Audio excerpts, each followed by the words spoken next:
That nickel 9. Yeah. 5-9J. Let me speak my mind up. It's just me keeping it real. Keeping it 100. Let's go. Yeah. Hey yo, what's good with everybody, man? I hope everybody's having a productive day, feeling blessed, and like I always say, is one life, one chance. We only got one chance to do this right. Let's get it done. So with that being said, man, I know some people asked me about some personal stories about prison, and I was like, you know what, I'm sorry that I haven't. You know, I tend to a lot of my audience members and what they want me to talk about, and certain things that they brought up about their neighborhoods or their loved ones or their friends or case laws that they think the audience would love for me to narrate and break down. So I became a big fan of just indulging in that. So I haven't told some stories about prison per se. So let me tell you one of mine that I thought was pretty ridiculous, and I remember the writers questioning me on me like, what's going on, bro? What's going on up there? So in Kern Valley State Prison, 2013, the two fivers and the Northern Riders went to war. They went to war a year and a half before when Snoop slapped Trigger in the face because Trigger got drunk. Then they snatched Trigger's chain. Trigger had a gold chain. Big old riot kicked off on the blacktop during the summertime, and everybody had their shirts off, and the COs made them lay on the gravel in the sun, baking. Like, the homies were getting deep fried on the basketball court. They were burning. They had burn marks everywhere, right? So that happens. A year and a half later, drug debts take over the yard. And once again, bam, they just start kicking it off again. And I've already explained that story a long time ago, so I'm not going to tell it again for you guys because I know you guys don't want to hear it twice. So I'm getting transferred to Kern Valley because I got caught with a bunch of cell phones and dope inside F's ER, going back to D yard. Then I got transferred, right? So I show up on the upper yard. This is a time where Northern Riders were allowed to be on the lower yard and the upper yard. But there was a big old internal feud that happened because on the lower yard, there was a committee that had about maybe 12 to 15 Northern Riders. And then on the upper yard, there was like maybe 8 to 12 Northern Riders who felt like they were in control of all of Kern Valley. So you had two committees that had differences of opinions because all these dudes on the lower yard bonded together and thought the same way and thought per Snoop. And the ones on the upper yard were anti-Snoop that were like, nah, bro, we do our own thing. Snoop don't run this yard. Snoop's in the hole. Snoop's getting transferred to Tehachapi. Snoop's going to the shoe. You know, we do our own thing, so we're not going to be listening to Snoop. We're not going to be reading Snoop's filters. Man, it was a big old feud I have to explain, and there's a lot to explain right there, right? So you had this division that was going on that was causing not only an internal war, but a war that was being engaged upon with the two fivers where both sides, both committees, were in disagreements of going to war. The upper yard didn't want to go to war, but the lower yard did want to go to war. And it just became this big old debacle of dumbasses. Sorry for my language, but dumbasses just going back and forth while the two fivers, like, when all the two fivers are going to war, they don't care if half of them don't want to go to war. They're still going to war. So you got all these two fivers on the yard just, you know, ready to stab everybody because that's what they like to do. They like to go to war. And you got the Northern Riders like, bro, you gonna go out there and fight? I ain't going out to the yard, bro. I'm probably going to go to medical. Matter of fact, man, I got to get this package, bro. I'm going to stay in, man. A new TV show just came on, bro. You guys got it, bro. You guys got the numbers on there. You can handle all them dudes, bro. They're all small, bro. Don't trip. You got it. It was just a mess when I walked in. So on the upper yard, a big thing happened because of this war, where a lot of Northern Riders just stepped back and said, you know what, we're just going to kick it. So the ones on the upper yard stepped back and kicked it on the upper yard because they didn't want to go to the lower yard. The lower yard Northern Riders committee was basically telling the ones on the upper yard, like, if you guys don't come out down here and program with us and go to war with us and assist us in this war, we're going to start blasting you fools. So these dudes were like, you know what, we ain't got to listen to you fools and we ain't going to listen to Snoop. We're good, bro. We were supposed to be our own mind, our own mentality. Forget all you fools. We all walk away. So I go to the upper yard, and everybody from Kern Valley already knew who I was from Sad FD yard. You know, I was putting in work. I was smashing a lot of people, but I was also doing scandalous stuff, right? So I'm already familiar with the names that are on the upper yard. So I show up there, and there's like a couple homies from Merced, a couple homies from Lodi, some from Sacramento. Most of y'all Northern California, like 2 from San Jose. So I go to the yard and I see the bunny logos and I'm like, man, what's good, man? What's going on? And I got to meet these guys, right? But that's a story for another time. So when you get off a bus, right? This is how prison works. When you get off a bus, you don't know who you're going to cell up with, bro. That's the hard part. Even when you're the person that's getting a celly off a bus, you don't know who you're going to get. So you're going to be on your toes. You're going to be just paranoid. You're going to be like, man, I'm going to have to sock this. Nobody in jail likes to get a new celly. Especially fresh off the bus, because I ain't got my property. I'm probably not coming with nothing. I'm going to have to freeload off you for a little while until I get my property. Hopefully I'm not a broke dude. Hopefully I'm not a bum dude. Hopefully I'm not a dirty dude. Hopefully I'm not a scandalous person. Whatever, however it works, right? So it goes both ways. I didn't like it either, man. I used to be at the door with a razor blade or coffee cups. Like, I'm going to beat on somebody, bro, if I don't like him. Like, he ain't going to be in here longer than an hour, right? That's just an ugly predicament because you don't know the differences of personalities. You don't know the person that's coming in your cell. You don't know his paperwork. You don't know his charges. You don't know if you're gonna get a sex offender off that bus and you gotta turf him out. It's just an ugly predicament. So I'm going from R&R and I'm going in there just with my regular box, just the regular stuff, and my property's not there yet. So I'm going with my jumpsuit, white shirt, and some boxers and some slippers. So I'm mobbing, right? I'm going into 5 block on the upper yard, 5 block. So I go in and I'm like, man, let this fool be a sexo, bro. I'm gonna beat the brakes off this boy all through the tier, throw him off the tier, like all kinds of stuff, right? Cool dude, Paisa dude. Now on the main line, he was a South Sider. I don't know if he was from East LA or Southeast LA, but I know he was from LA, like the deep part of LA, from what I'm understanding. And I told a story about him when I met him, and then I got off on a 2-5er. He was in there for murder for hire. They paid him 10 bands to go smack somebody, and it was his family that connected him to the cartel, and the cartel gave him 10 bands to kill somebody, but he killed the wrong person, so the dude got life anyways. I think he wound up killing the brother, and it was a crazy story when I heard about it, right? So it's a funny story. So I go in there, boom, and I walk in. This fool didn't even. He didn't even stand by the door. Usually you're going to stand by your door and be like, hey, homie, mucho gusto. Where you from? All right, woo, hey, what are your charges? You going to see your paperwork? All right, man, go ahead and come on in. Woo, woo. Nothing. I walk in there and that dude's on a sick one. Messing with the TV antenna. He's putting it through the window, like trying to find the soft spot to locate all these channels, right? So I go in and it's about, I think about an hour and a half before night Dayroom. So I go in there and he's just like, what's up, fool? And I just put my box down. I'm like, what's going on, bro? So I'm kind of like pacing back and forth at the edge of the door, like, is he gonna turn around so I can shake his hand and introduce ourselves? And he's like, no, go ahead and get comfortable, bro. And I'm like, nah, whatever. So I got my little box, whatever they gave me, all just my paperwork. That's all it really was. I put it in my locker. Finally, he gives me some time and attention like I deserved. And he comes down and he's like, what's up, fool? What's going on, bro? They call me such and such. I'm from LA. And I'm like, all right, bro. Call me, manitas, wooty woo. Northern Rider, the wooty woo. He's like, cool. So immediately I just pull out my little manila envelope. I was like, here you go, bro. That's my paperwork. These are my charges. This is the statements that I said during my controlling case. I didn't tell on nobody. And this is my 120 AG to show you that I have no S offenses, no R's on my jackets, and the prisons that I've been to. So he stops and he's just like this. I swear to God, he's like this. Chewing the hell out of his lip like it's bubble gum. And he's reading my paperwork. He's like, all right, cool.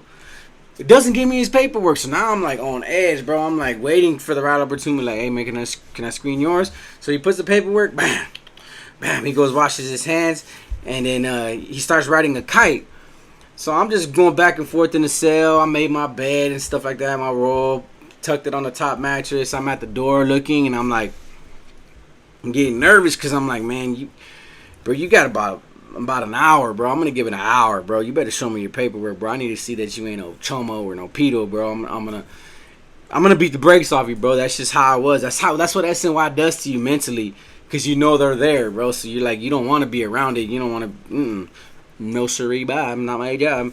So finally, we start chopping it up. And he goes, hey, fool, can you tell the porter to go drop this kite off? So I was like, I call the porter, hey, man, can you send this to cell such and such? It was 3 cells down. And that's when I was like, hey, you mind if I check your paperwork out just to make sure you ain't got no weird charges? He's like, yeah, sure, don't even trip. Fool pulls out a big old box. Bam! And he's just flipping through it. I guess it was this whole transcript of all this murder for hire stuff. So he finally shows me the paperwork, and I read it, and I get intrigued by it. I was like, damn, bro, like, I want to read this. This sounds cool. You did a hit, murder for hire. I've never met anybody that did a murder for hire type thing. So later on, I wanted reading it, right? It was fun reading it for like 2 hours. I was just off coffee, like, looking at the pictures. I was on a good one. So in that kite, he had a homie, another paisano. Now, even though he's a sureño or ex-sureño from LA, he didn't click up with nobody, so he ran non-affiliate. But there's non-affiliates, and then there's non-affiliates that run paisa. You know, the paisas kick it together no matter what. So since he knew Spanish, he kicked it with the paisas. So there's a paisa down the tier. I don't remember his name. I want to say his name was Nino or Nano. It was one or the other. Brushed his hair back, big old brocha. He was about my height. My Celly was he was maybe like 5'4", like 250 pounds, little fat chubby dude with LA across his chest. And what it was in that kite is he told dude, hey man, let me get a paper, I'm sick. Right? That's what I remember. So what it was is, I gotta break it down to you guys. That paisa bought hella dope from the paisa Ranfla. They were bringing in all the dope on the upper yard. So he sells my Celly 3 grams for 500, but street grams, fat ones. So my Celly sells a lot of it, uses a lot of it. The paisa sells all his stuff, uses some of his stuff. And then they wind up putting each other in debt, which is weird, right? Because my Celly owed the dude $500 for the 3 grams. Hadn't paid him yet. So but when the paisa got sick, the paisa was like, hey fool, I'll knock down 100 if you give me a paper, bro. I think on my Leah's, bro. It's on my Leah right now. So my Celly was like, well, I can make the money off the 3 for 5 by just quartering this fool and clearing my $500 debt, and I'll be left with whatever. My Celly would do that with dude. And then my Celly would run out, and then my Celly would hit him up like, hey, fool, like, I only owe you 200, but I can owe you 3 or 4. Let me get like 2 quarters. So he buys 3 grams, which he could have made maybe $1,500 to $2,000 if he papered everybody to death. But they were just putting, that's what it was. They were putting each other back in debt. So the paisa was in debt with him, and he was in debt with the paisa, and they kept just saying, hey, fool, if you got a paper, fool, let me get it, and I'll knock off that 100. I'll knock off 100. And then when my Celly was doing bad, that fool was like, hey, bro, I just came up with 2 quarters, bro. You can get these 2 quarters for 200. And then my Celly would be like, hell yeah, bro, right now, I'm sick right now. I'm hurting, bro. It's hurting, bro. Didn't make no sense to me. I was like, bro, that's hella backwards hustling right there. So that's what my Celly did. My Celly was like, hey, fool, you owe me $300. But let me get a quarter. I'll knock it down to 200. So the paisa was like, okay. As we're chopping it up, I'm telling my Celly, hey, fool, they announced Dayroom. You going to go to Dayroom real quick? And he's like, yeah, I'm going to go to Dayroom, bro. That way you can get your bird back in, you know what I mean? Get some cell time, you know, just get comfortable. Bro, relax, man. My TV's right here. So he goes to Dayroom, comes back. I showered everything. Comes back with a fat quarter. And he goes, you get high? And I was like, yeah, I get high. I go, I don't want to get high on the first day with you, bro, to be honest with you, because, you know, it's your dope, bro. He goes, I don't even trip, fool. This is free right here, bro. So we, bam, some bomb black. Bro, this fool had me all night till like 2 in the morning messing with the TV antenna. These new antennas. They had barely came out with these antennas where you can find all these other channels, right? So he wanted to watch El Nautico on Mundo Fox or something like that. So we're just right there, and we duct tape this antenna wire like a spider web everywhere, trying to find all these new channels. He kept searching. Dude, he searched this channel, like his TV channels, like 13 times, and then we'd have like 90 some channels. I'm like, oh bro, we got things to watch. But there's one channel he's looking for. So he'd do it again, and we'd lose like 40, and then we'd have to do it again, and we'd pick up like another 30 till 2 in the morning. So literally I'm just high all night, wanting to lay down and watch TV, but he wants to find Mundo Fox because they show all the cartel shows. We wind up finding it at 2 in the morning, to be honest with you, and some wrestling channels and all kinds of other stuff. So he had me watching El Nautico, like 1, 2, and 3. But there was this one. It was a Nautico Mundo channel or something. It was called All I remember is the Mexican character's name was Gonzago Rodriguez Gasha, because that's how he would say his name in the show. And my Celly would always repeat it like Gonzago Rodriguez Gasha, and then I would do it too, like Gonzago como el Mexicano, alias el Mexicano. I think the name of the show is called Alias el Mexicano. Great show, bro. We used to get high all the time, but as we would get high all the time, they were putting each other back in debt, like freaking crazy. My Celly would get a paper from him, and then my Celly would go to the yard, come back with 3 fat papers, sell him 2, put that dude back in debt or clear his debt. Here's the thing, right? My Celly would owe the dude money, but sell the dude 2 quarters and not clear his debt, but say, hey, for you owe me $200, but yet my Celly owes dude $300. Dude, it was confusing, bro. I couldn't keep up with the amount of dope that was coming in and the amount of kites that were going back and forth, and because I didn't read the damn kites. All I know is they had told me, a Pancho from San Jose, he's an old school XNF member, was like, hey, if I got a kite from your homies, they told me to let you know, there's 2 fivers up here, the one that started the whole war. They want me to let you know what cell he's in, and I'll point him out to you at yard so you can handle business. And I was like, all right. So I was already on my way out the door. My Celly knew that. My Celly didn't want me to go, but my Celly was like, hey, fool, you got to do what you got to do, bro. I just don't want to get a different Celly. You're a cool Celly. And I was like, nah, it's all good, fool. I got to go sock this fool up real quick. And I already told that story when I socked that fool up. But I'm wind up going to Dayroom, and I'm talking to the homies on the lower yard. I'm like, yeah, I'm on my way. As soon as I catch this fool slipping, I'm going to knock him out, and I got you guys. Don't even trip. I'm on my way. Well, we go to Dayroom, and my Celly was A1A, and I asked my Celly, hey, fool, can you help me get on the phone? Like, if I can use your phone time, I just need to talk to, I believe it was my mother or the girl I was with at the time. I believe it was my mother, though, to be honest with you. And on the look, in prison in general, on the main line, it goes without saying, when you're cool, most of the time, the people you're celled up with is people that your homies. Northerners think a little different, because if you're a norteño, I'm jumping for you. Sureño is different. Most of the time, they're cool with their homies. They politic on each other. So most of the time, they're cool with their vadios. They're cool with people that are connected to their vadios or whoever's running with their ranfla. But they're also cool with their cellies, even if he's from a different clique. Like, they'll defend their cellies and jump for their cellies most of the time. That was before the big homies came to the yard and watered it down. But on the SNYs, it's like, once you become cool with your celly, whether he's a northerner, southerner, white, black, it didn't matter. Sometimes you develop that bond and that friendship. Like, he goes, you go. You go, he goes. His problems are your problems. Some people just be like, hey, that ain't none of my business, bro. I'm cool, bro. You got yourself in that mix, bro. Yeah, you've been getting me high for 5 months for free, but this your peddle, bro. I don't want nothing to do with them. Then you got them kind of guys. So I was cool with my Celly to an extent where I'm like, I'll back the homie up. If he ever needs help, he never needs assistance. If fool is getting me strung out like crazy. But you ever try to draw on heroin, dude? And he'd be right there, like, we would do this big old poster, and he'd be on one side and I'd be on the other side, and I'll be drawing one side because we know how to draw, and he'd be on the other side, and we both just nodding off, trying to draw with pens, with a big pen. How's it looking, fool? It's looking good, yeah.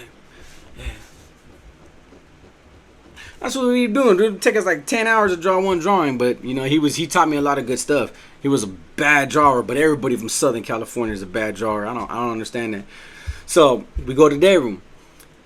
He lets me get on the phone. So his phone time's like right before pill call, right?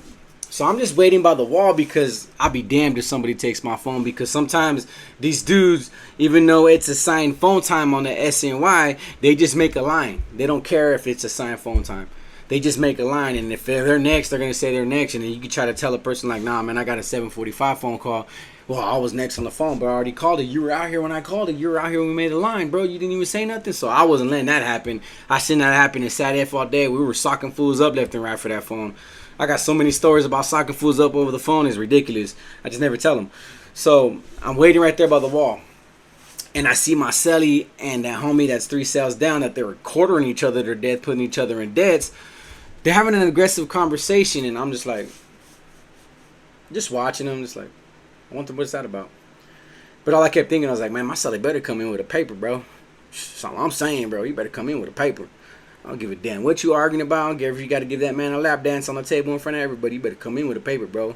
We hurting right now. We sick right now. So, yeah, boom. I get on the phone. I dial like 3 times, and I can't get on the phone.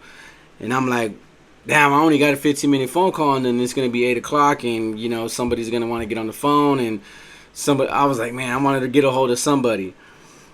Tower cop's nowhere to be found because most of the time the tower cop just pops the doors, goes to the phone, and just sits in the back, right?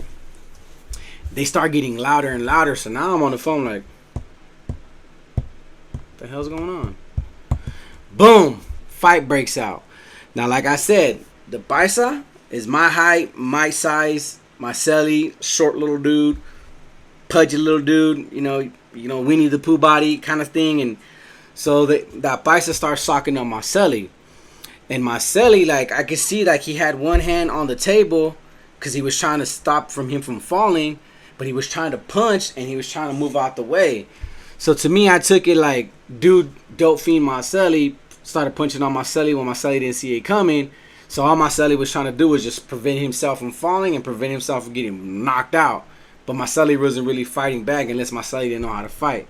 So I get mad. I start breathing hard. I was like, what the fuck? And I hung up the phone and I walk over there. And then my Celly's like, damn, dog. That's what he kept saying. Damn, dog. And he started speaking a little bit of Spanish. He was like, I don't know what the Spanish was, to be honest with you. So I walk up and I was like, hey, what's up, fool? What's the problem, bro? Like, what's going on, bro? Hey, Celly, you good? What's the issue? And how I don't know how it's said in Spanish because I can't remember it. But in English, this is how I interpret it. Hey, it's none of your business. It's not even important to you. Like, no te importa. It was something like that. Like, he got disrespectful with me. That's when I got mad, and I had anger issues back then. I'd fight anybody back then. I just came from a prison where I was fighting like almost every week under the stairs, in somebody's cell, on the yard. You weren't going to disrespect me like that. And plus, that whole Northern Rider concept was in my head where I thought I was big and bad, and I was part of a big gang, and we were knocking everybody out and jumping everybody out. So I got mad, and I was like, man, what's up, fool? I was like, my Celly don't want to fight you, but I will. Crazy thing about it, my Celly didn't stop me. In the corner of my eye looked like my Celly was holding his temple. Like he was like, dang, dog. And he was talking in Spanish. I was like, what's up? Well, I started picking up my shorts. And I was like, what's up, fool? We can get down. You want to put hands on my Celly? You can put hands on me too. What's up, fool? And he was like, nah. As soon as he put his hands up, I was like, free for all. Free for all. Beep, beep, beep, beep, beep. Hit him 4 times. Dropped him. Now, for somebody that was strung out, I dropped him. I mean, when I mean strung out, bro, like my arms felt flimsy. I felt like I had noodle arms, and then I had like maybe 32 holes in each arm because my Celly was just banging every day for 2 weeks since I've been that dude Celly, and I dropped the dude, and he gets up, and then they start from a distance, bro. Like the Paisa backs up to this side of the Dayroom, and my Celly's by the table where he was holding the table, and they start arguing in Spanish. Now, like I said, I don't know Spanish all the way. I just know that fool told me, like, mind my business is not important to you, or no que te importa. That was something like that. Like, whatever that means in English, all right? Whatever that means in English. I just remember that in que te importa. So they start arguing. I'm sitting there right there like,